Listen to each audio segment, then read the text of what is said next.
Naslednjo skupino, torej predavatelj oziroma avtorjev Zavoda za gozdove bo predstavila dr. Tina Simončič. Dr. Tina Simončič s sodelavci je pripravila predavanje z naslovom Upravljanje z mestnimi in primestnimi gozdovi v Sloveniji. Tako da ta čas, da se ozvoči, pa potem začnemo s tem.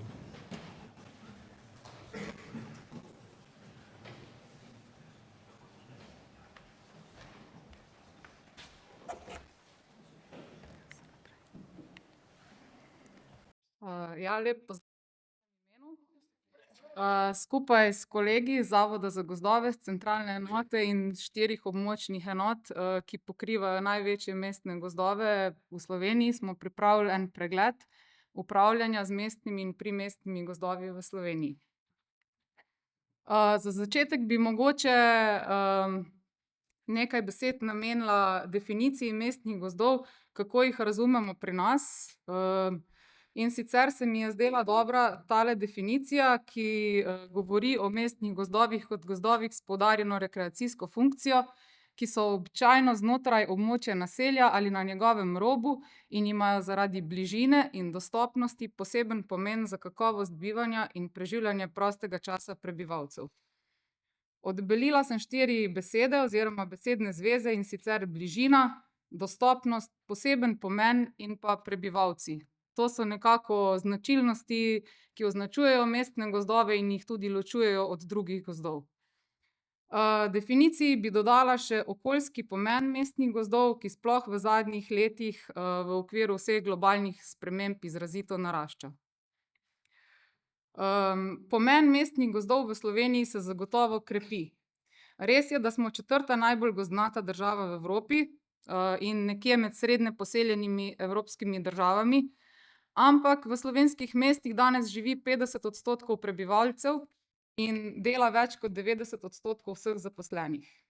Kar pomeni, da mestni gozdovi dnevno zagotavljajo številne okoljske in socialne učinke večini prebivalcev Slovenije. Izzivov upravljanja z mestnimi gozdovi je veliko, vse več. Razlog za to je vsekakor v urbanizaciji naše družbe, zaradi katere je v gozdovih vse več ljudi, ki imajo, na katere mestni gozdovi bodisi direktno vplivajo ali pa vplivajo na to, da so nekako v njihovi zavesti. Vse več je tudi nekih različnih oblik gibanja, rab v gozdovih, ki predstavljajo poseben izziv za upravljavce. Ravno v mestni urbani krajini, kjer je praviloma gozdov najmanj, so pritiski na spremembo namembnosti teh gozdov največji.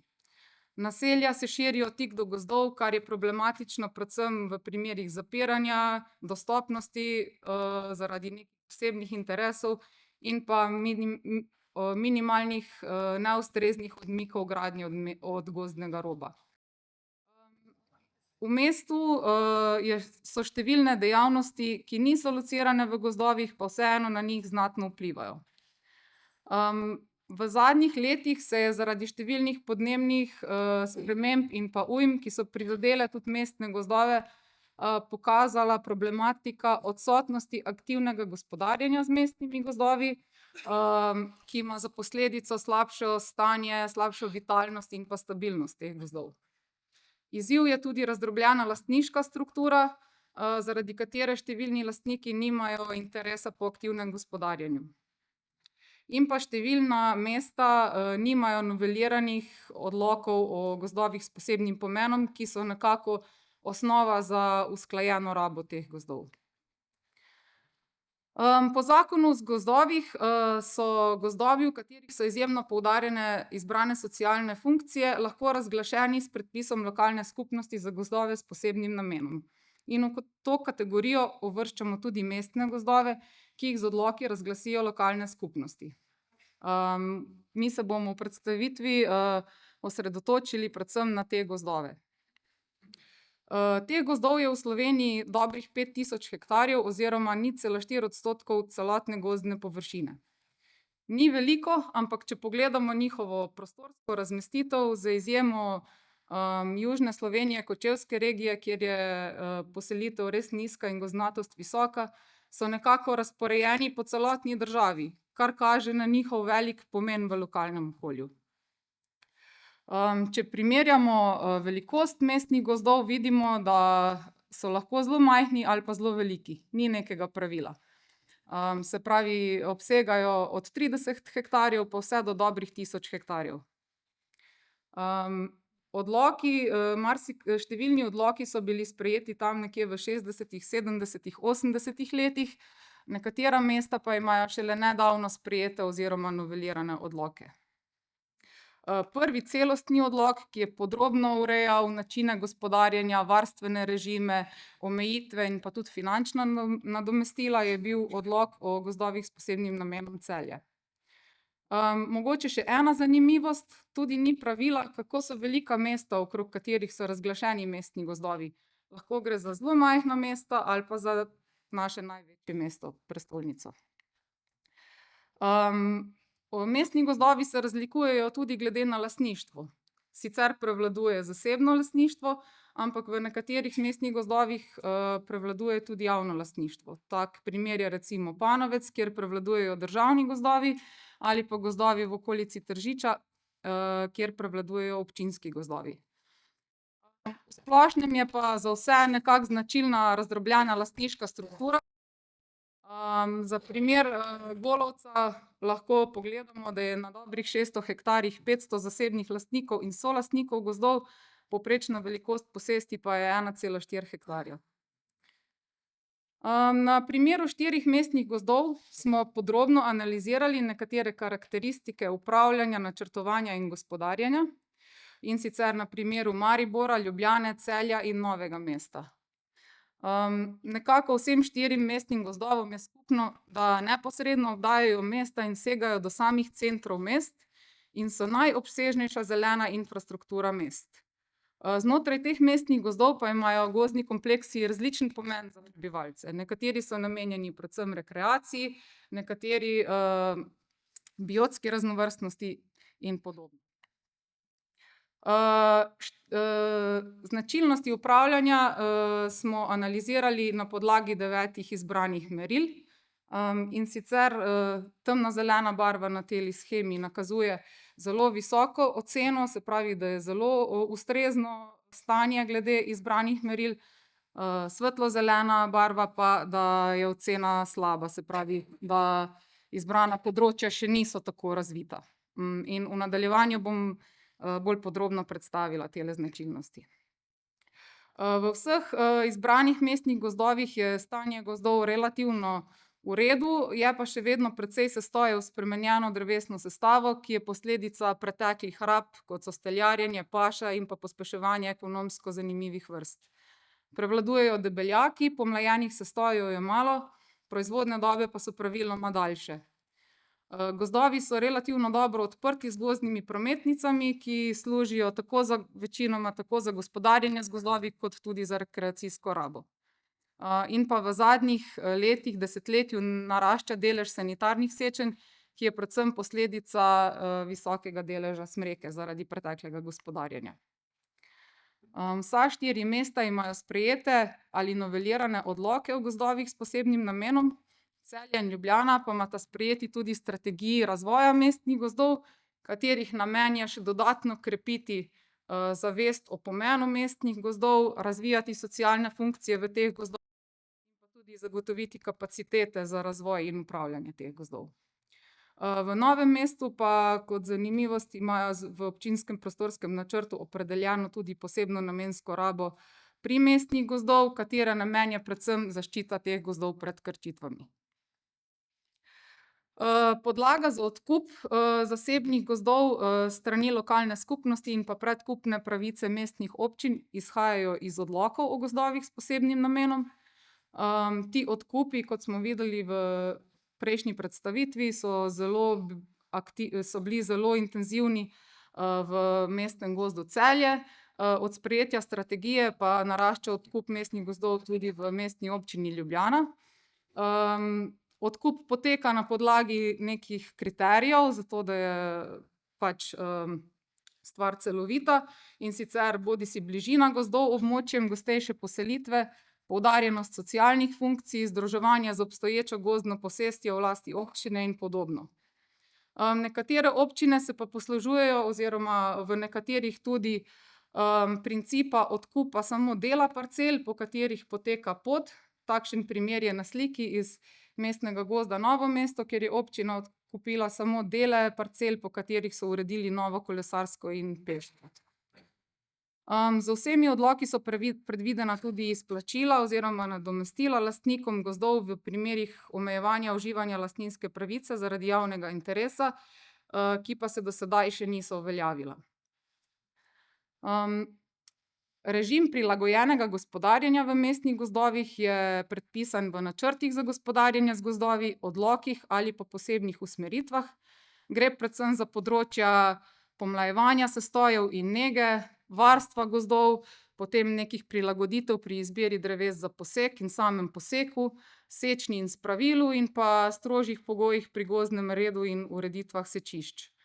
V tistih mestnih gozdovih, ki so pa razglašeni tudi z drugimi akti, zavarovani z drugimi akti, je pa treba pri gospodarjenju upoštevati tudi usmeritve iz teh aktov.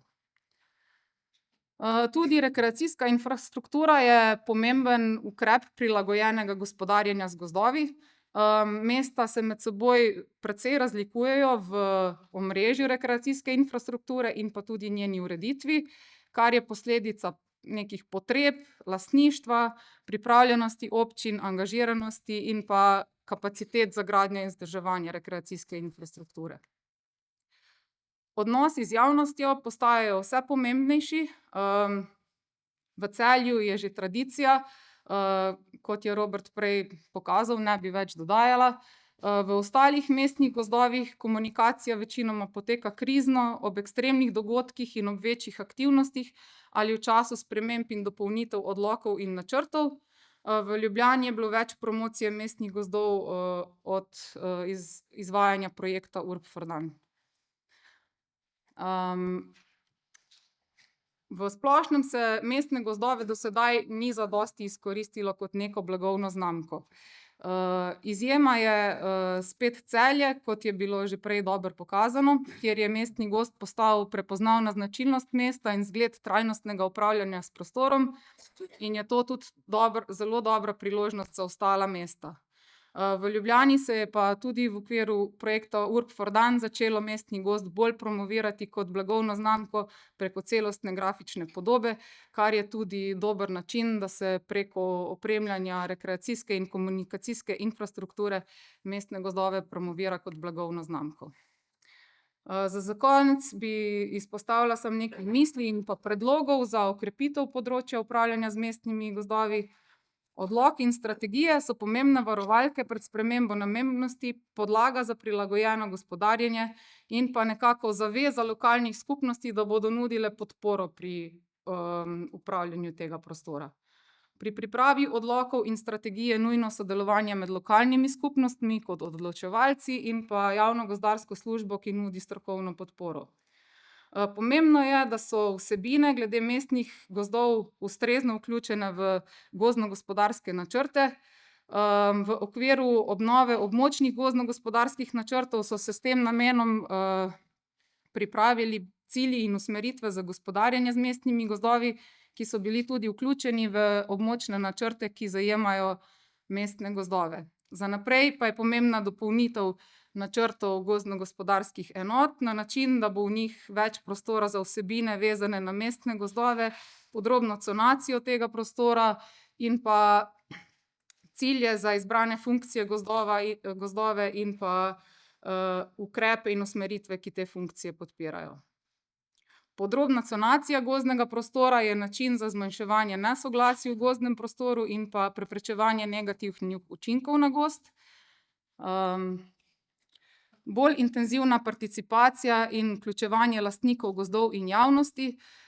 Tole so prikazi iz projekta Urb for Done, kjer smo pač se naučili, da preko različnih metod, od spletnih anket, delavnic in prostorskih analiz se da lastnike gozdov, različne deležnike vključiti v določanje ciljev, usmeritev in ukrepov. Z mestnimi gozdovi je treba aktivno gospodariti, zato ker so učinki v veliki meri odvisni od stanja gozdnih sestojev. Kako lastnike spodbuditi k aktivnemu gospodarjenju?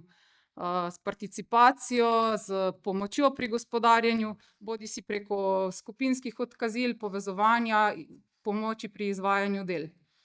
Ključne so tudi ustrezne finančne kapacitete mest za odkup zasebnih gozdov in izplačila nadomestil.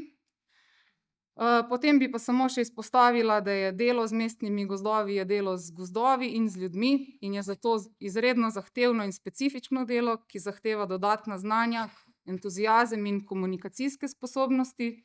Za bodoče velja razmisliti o oblikovanju mestnih revirjev znotraj javne gozdarske službe, ki bi jih vodili gozdarski strokovnjaki z znanjem s področja komunikacije in pa gozdne pedagogike. Zaključno, za upravljanje tega prostora je ključno sodelovanje med institucijami, ki delujejo v urbanem okolju, in pa odprt dialog z javnostjo. Javnost je na mestne gozdove čedalje bolj navezana in je prav, da se vključuje in da je obveščena o dogajanju v mestnih gozdovih. Mestni gozdovi so na udaru, vsi jih pač imajo na očeh, medijih, stroka, javnost, in so ravno zaradi tega priložnost, da se preko dobrega gospodarjenja z njimi promovira celotna gozdarska stroka. Hvala.